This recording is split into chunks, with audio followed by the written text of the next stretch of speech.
أنا شاب وعندي 27 سنة. أنا ليا أخويا توأم وإحنا الاتنين مرتبطين ببعض في كل حاجة. أنا خاطب واحدة وقررت من زمان أنا وأخويا إن إحنا هنعمل فرحنا إحنا الاتنين في يوم واحد. الكلام ده متفقين عليه من زمان جدا. دلوقتي خطبت واحدة كل ما فاتح معاها الموضوع ده إن إحنا الاتنين أنا وأخويا هنعمل فرحنا في يوم واحد. إيه؟ أنا لازم ليلتي تتعمل لوحدها.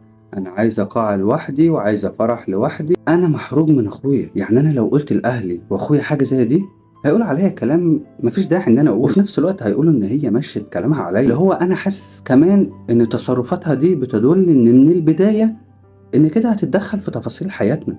يعني ممكن تعمل مشكله ما بيني وما بين اخويا. كان المفروض ان اقول لها ده من الاول، ولكن انا خطبت قبل اخويا واخويا خطب بعد مني بسنه. اخر ما زهقت رحت مكلم مامتها وقلت لها بنتك ليه بتعمل كده؟ ايه المشكله لما انا واخويا نعمل الفرح؟ قالت له لا، بنتي لازم يبقى ليها ليله لوحدها. وكمان بتقول لي احنا عملنا الخطوبه وشلنا الفرح كله لوحدنا والفرح كله عليه. هم بقى مش مقدرين ان التكلفه بتاعت الفرح الدخله غير الخطوبه، هتبقى تكلفه كبيره عليا. يبقى انا اعمل في يوم واخويا يعمل في يوم؟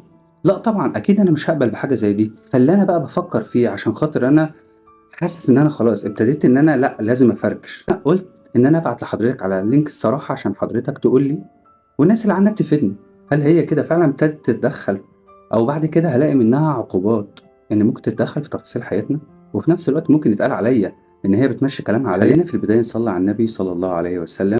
هتقولي لا ازاي يعني؟ اقول لك لا، ده حقها أهمية خالص. اي بنت في الدنيا حلمها فرحها في قاعه لوحدها وكل الناس تتفرج عليها.